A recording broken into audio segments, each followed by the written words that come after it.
Kathleen, your conscious coach. Thank you for joining me this morning. Chat is open, by the way. If you have a comment or a question, you can just type it in the chat. And there's also a new feature where I can bring in a guest. Don't have a guest this morning, but good morning to everybody. How are you guys doing this morning? Hopefully you got off to work and you're in work mode and you're doing good and excited about your day. A few things I wanted to talk to you guys this morning. So let's do our wrap up about what we're going to be talking about this morning. Let's see if I got it here. Bop, bop, bop, bop, bop. Yep, I do. So like I said, I'm your conscious coach. I am a speaker, writer, woman of God, educator, all of that. And I'm the author of the Conscious Book Collection. So if you ever hear anybody say the Conscious Book Collection, they're probably talking about me. So yeah, so what we're gonna be talking about today, I always do a little video before we get started to let y'all know what's about to happen in these conscious mind streets. So here we go. This is what we'll be talking about on today's show on the Conscious Hour. Well, hello, hello, hello. This is Kathleen, your conscious coach. On this conscious hour, Meg the Stallion, she did an SNL and now she did an article in the New York Times. We're going to talk about Myra Selby, who was nominated by the Obama administration. I bet you've never heard that name. She was a judge who was blocked. So we'll talk about that. The lines are extremely long. They are reporting record numbers in voting. 97% of one community of registered voters actually registered to vote. Amy Coney Barrett is the new Supreme Court judge that Trump has nominated. She's been fleeced right now, honey. Kamala Harris came for her. The grilling was appropriate. We'll talk about that. And where is the Black Power? Where are we right now? That's what's coming up on the next Conscious Hour with Kathleen. See you. All right, guys. So welcome. This is the Conscious Hour with Kathleen, your conscious coach. So we're going to jump right into what we're going to be talking about today. And I'm going to start off with talking about one word. That one word is legacy. You know what? I'm not gonna start off with that. I always start off with this, asking you how you got. Look how that COVID just popped up. Look, I always start off by asking you guys, how are you doing? Are you taking care of yourself? Are you washing your hands and following the CDC guidelines? How are you this morning? Stay safe, stay protected. Make sure you are following the CDC guidelines. I say a quick prayer for everyone who is out there dealing with COVID. Maybe you're working in an environment where you're exposed to COVID. Maybe you've been exposed to COVID. I do want to take the time and just pray over you.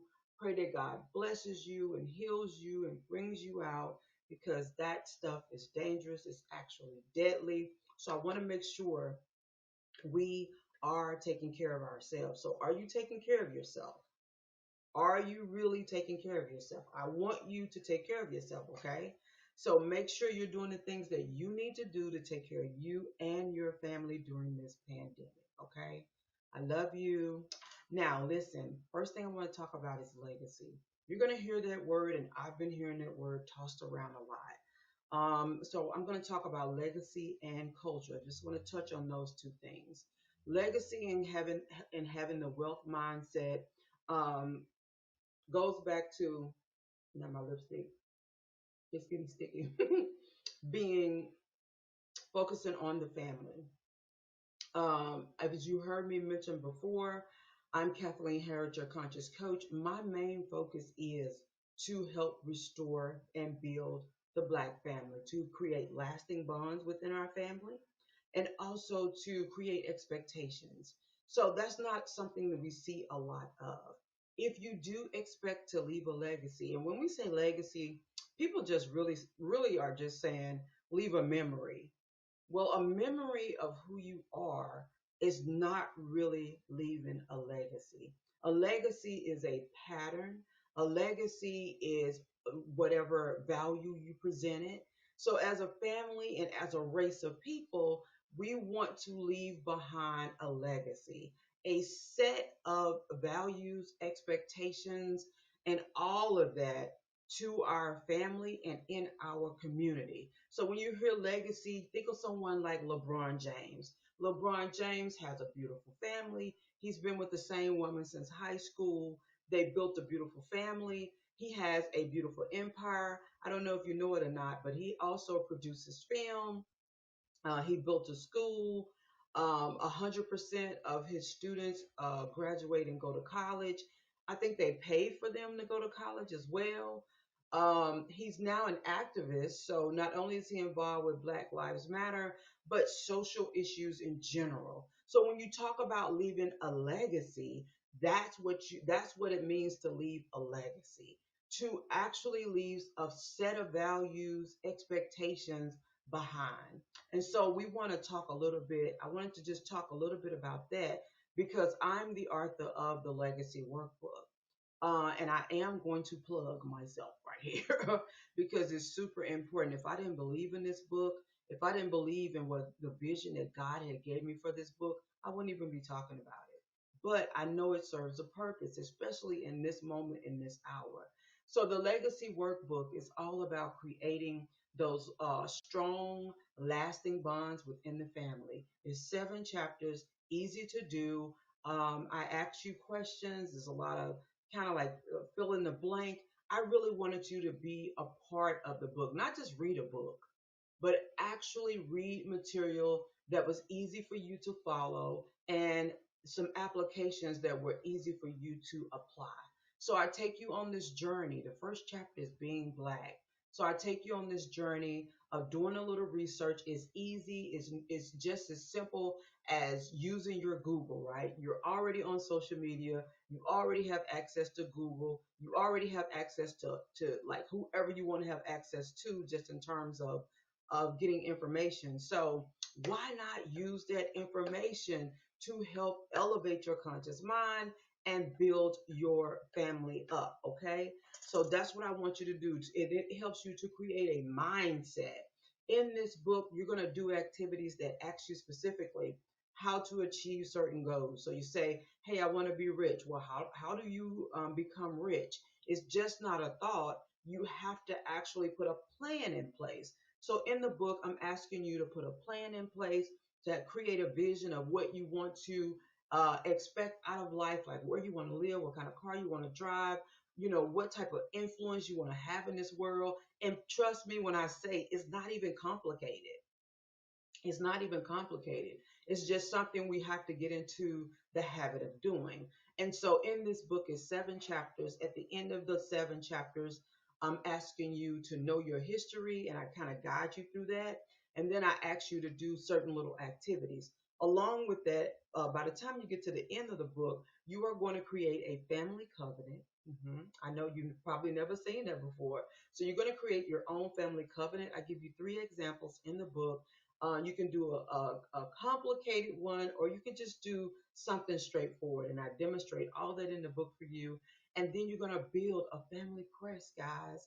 I know a lot of us have never, ever, ever seen a family crest or had a family crest, but I'm going to teach you the importance of having a family crest. If you look up there in the corner, you'll see my little SUV, that Cadillac Escalade, and it has a crest on it. And here's my crest. Bam. So you'll create one of those that'll have your own family name on it and all of that good stuff. So that's what's in the legacy workbook, kind of in a nutshell. So grab that. So when you're talking about creating a family legacy, think of it like I said on the scale of LeBron James. Now you're not LeBron James.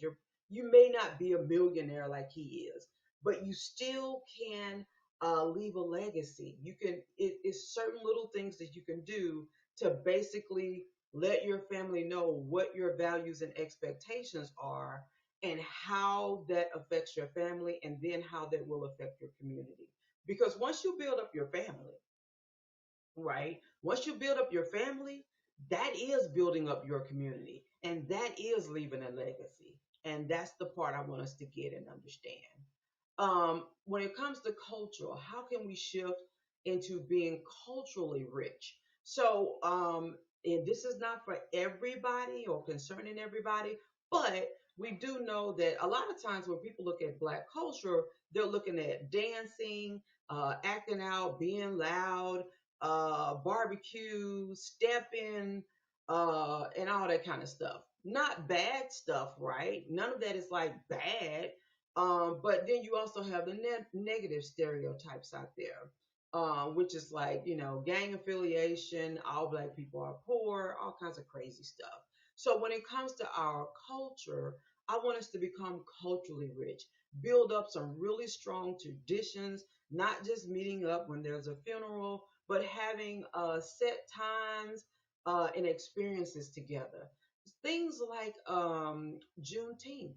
A lot of us don't know a lot about Juneteenth. We don't participate in Juneteenth, but it should be a part of our culture. Now, I do understand that just because you're Black, it doesn't mean, or your skin is brown, it doesn't mean that we all share the same background and experiences. So, but as a whole, as a race, I think there are some things we can participate in to become more culturally enriched. So things like Juneteenth, things like celebrating different days and different times and different events like Martin Luther King Day, but kind of stretching it out to being an all year thing where we are focused on educating ourselves and building our own traditions.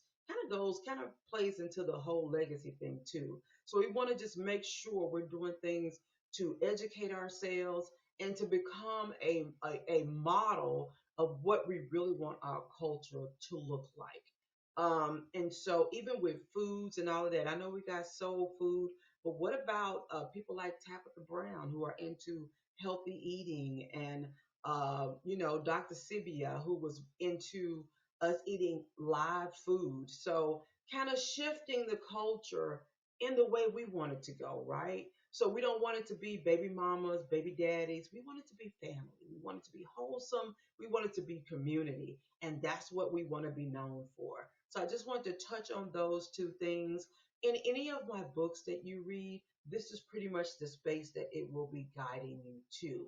So I'm not here to say what's wrong and to just condemn everything about us, because not everything about us is inappropriate, right? Not everything about us is bad or damaging. Some things about us are great. Me, myself, I love to dance. I love to holy dance, okay? I will do that. But I also just love to dance, period. So I understand all of that. So let's like I said, let's embody during this time. Let's just try to embody our race in different ways. We don't have to dance to the beat of the drum that's been laid out for us. We can change and we can shift our own cultural norms, right? That's what we have the power to do. So we're not quite talking about Black power right now. But anyway, that's what we have the power to do to shift. So I told you some of the things that we were going to talk about. So let's kind of get into that. I was very excited to learn about Myra Selby. Now, you may not know that name, but Myra Selby is a judge or a justice who was appointed by the Obama administration. Now, this information that I'm sharing with you right now, I actually got from the African History Network with Michael M. Hotep. uh, um, so I was very excited about that. Now, part of our culture too has to be us self-educating. We have to listen to folks and follow folks who are credible and who can give us all this wealth of information and knowledge. I share and I speak and I educate and I share the little things that I know, but there are people out there like Roland Martin, Michael N. Hemp, and so many others who have this wealth of knowledge that they can share with us. The NAACP, Until Freedom, Black Lives Matter, all of these groups and organizations out there who can share a wealth of information with us. So I want us to kind of get into that mindset as we're building up our culture, and our legacy, I want us to get used to being educated. Okay. So let me just share a photo right quick. And sorry, the photos are crappy. But administration. I'm missing a letter. Okay. So I'm sorry that the images are crappy, but I just pull them from wherever I can pull them from. So look at this beautiful black queen. Oh, that picture is really bad. That's Myra Selby. She was nominated by the Obama administration. And like I said, I kind of pulled this information from the African History Network, which I watch, which you should watch with Mike M. Hemp too.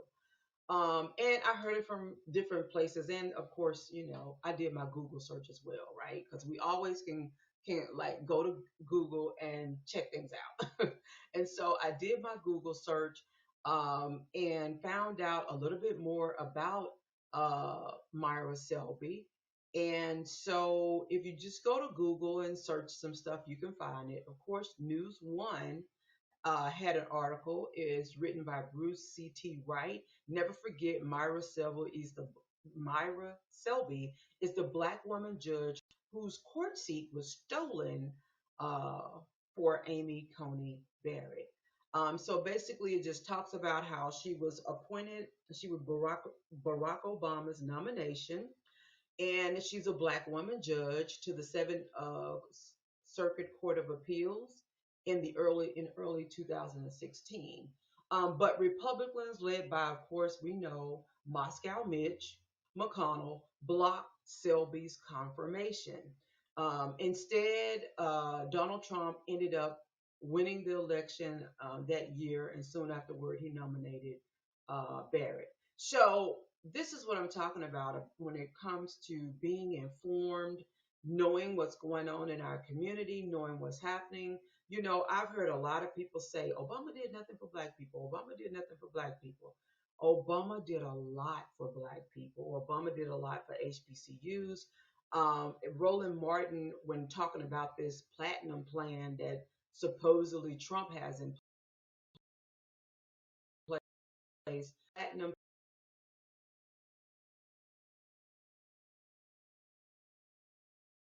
being a program that he let lapse, that was a commitment of funds for HBCUs already put in place by President Obama.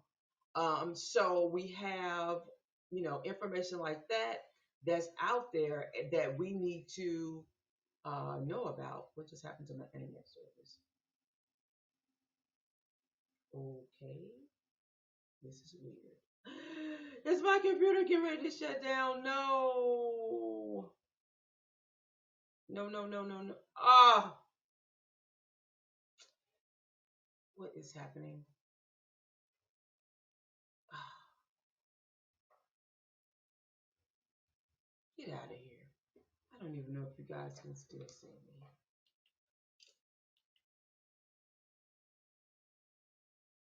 I gotta look on Facebook to see if I'm still live or if it's interrupted.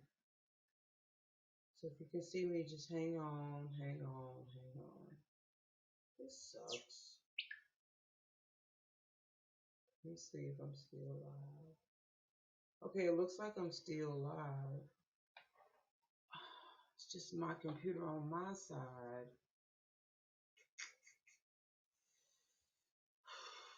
Oh, this sucks.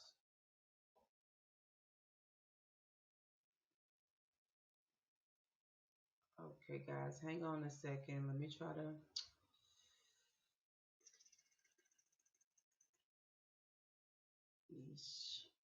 Let me try to fix this. Oh, well, I can go back live.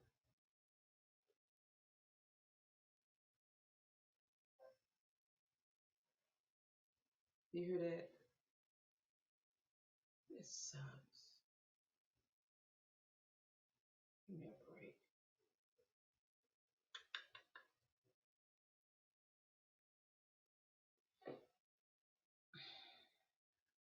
What happened?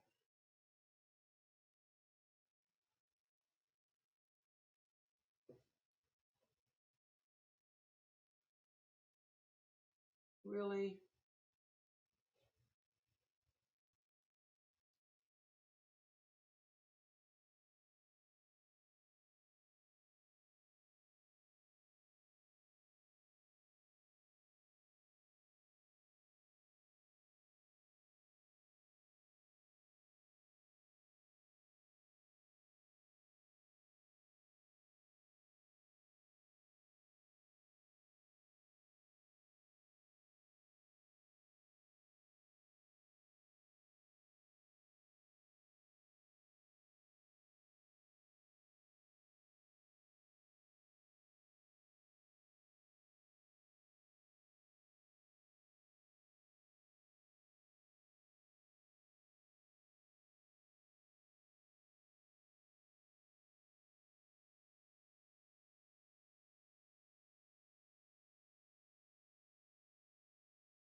I don't even know what's going on.